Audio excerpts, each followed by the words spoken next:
that bound the ANC with churches. Right now, our senior reporter Mzwandile Mbeje is at Nzuze Ndwete in KwaZulu-Natal. And Mzwayi, if I'm not wrong, the president is there at the Shembe church.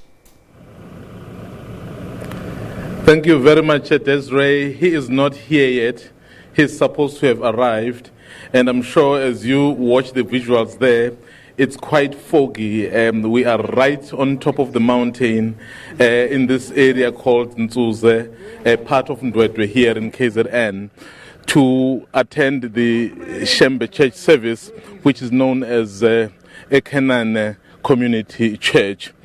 This is where President Ramaphosa is expected to come and receive blessings. They are here in KwaZulu-Natal for the duration of the week leading up to the 12th of January, which is part of the manifesto launch, and of course the January 8th statement. We saw yesterday the official day of the establishment of the ANC being celebrated at Ohlange, where the first president, the Desiree of the ANC, was born, and of course where his remains are. It was that occasion which tried to reconnect with the people of this province.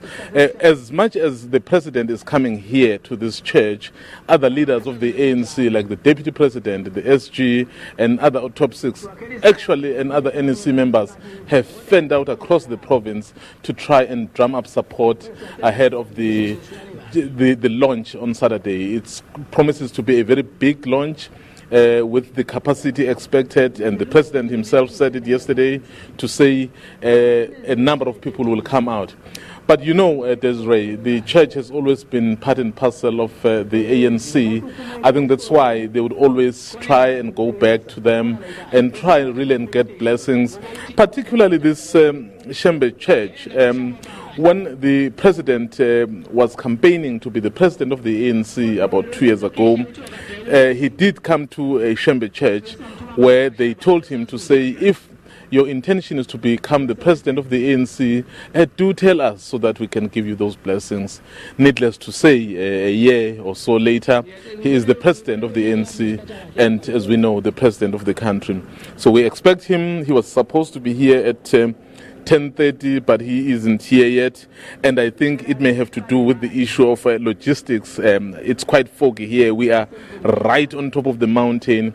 I'm sure the cars and the roads coming here at Desiree are quite winding, and they will take, I guess, extra care. But as soon as the president arrives, so we'll be able then to capture that moment.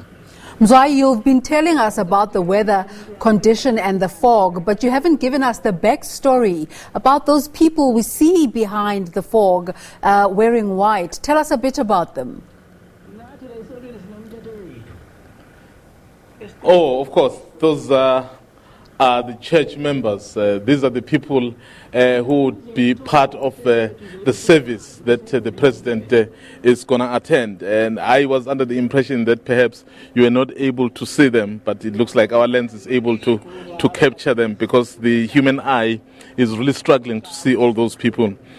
So these are the people really who are expecting the president here to come, and then when he is received by the elders of the church, so there'll be witnesses, whatever blessings they are giving to him. So these are the ones who will be here. Remember, they've been here. This is the time of them to come to the mountain, and it promises to be really a good occasion, particularly, to be visited by the number one citizen of the country, and as an ordinary member of the church, so you can be able to say, whatever you do in that church is really recognized. So, as I said, these are ordinary members of the church. As I'm speaking to you, Desiree, the service is continuing, because it's not just a once-off service. You have a number of events that really take place, different pastors taking to the podium, giving the word of God, giving the advice, even talking about the general issues, Desiree. Earlier on, because we were able to listen to some of what they were saying, they were basically cautioning, or rather warning, some of the church members, because apparently the issue of theft with regards to cell phone is quite high. I mean, the pastor was basically saying, so this cannot be a place where people would come and will not feel safe. So, yes, these are the church members, and they'll be here when the president is here. Mzwai, a colleague of ours was jokingly saying yesterday that President Cyril Ramaphosa needs to be fined because when he started out, he was on time for everything. But it seems like he's starting to slack a bit. Did you find that there were those times yesterday when he wasn't making it on time for his programs? Well, yesterday it was actually very interesting because he was mostly on time and ahead of time. We started with him at the taxi rank in Pinetown. The time we had been given, Desiree, was supposed to be 6:30 to 7. And before 7, he was already there. So you cannot fault him on that one. So he was on time when it comes to the Pinetown taxi rank. And then when he proceeded to the Methodist Church, also there it was not a big deal. He then went to lay the wreath. Actually, after laying the wreath, he was supposed to attend the rally, or rather address the rally at 2. But then he started that before that. I mean, we just got the message that they've decided to change the program. They are bringing it forward. So with the events Desiree of yesterday, so you cannot really fault him on that one.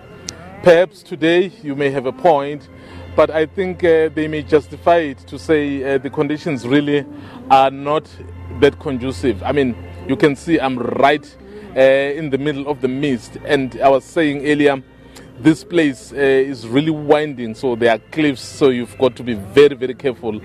So ordinarily a distance of this nature, I think the president would take a chopper, but given the kind of conditions that are here, so he definitely would drive. So I would assume, not really speaking on his behalf, I would assume that perhaps the conditions may have contributed today. But we expect him to be here. We're expecting him to be here at 10:30. It's just gone past a couple of minutes, 10:30. He probably would be here before 11. But, you know, you and I will talk and we'll update you. Mzwai, let me ask you this question. At an individual level, take away the ANC 107. The Shembe Church is considered a very sacred and exclusive space. What's it like for you being there?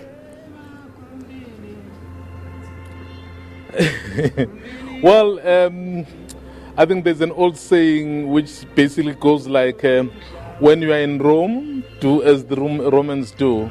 So as we got here, so we were told very strictly that so we were allowed to take our cars a bit closer because they understood that we were part of the team that is covering the head of state.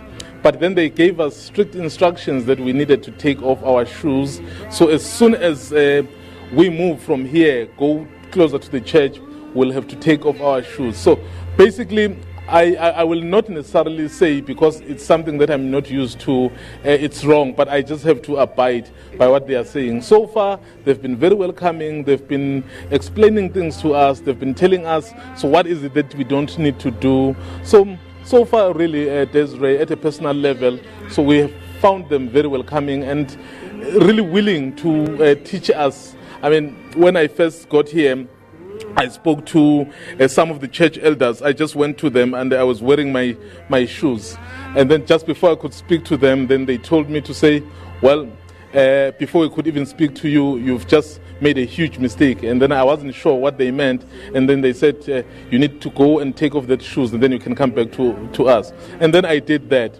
So I think for me, Desiree, as you ask perhaps a question, a personal experience, is that where you go, you really observe the rules of that situation. And then if you are able to follow that, so you would have no problem whatsoever. I mean, never mind that we find it a bit uncomfortable, but we are here now. Let's do as they do.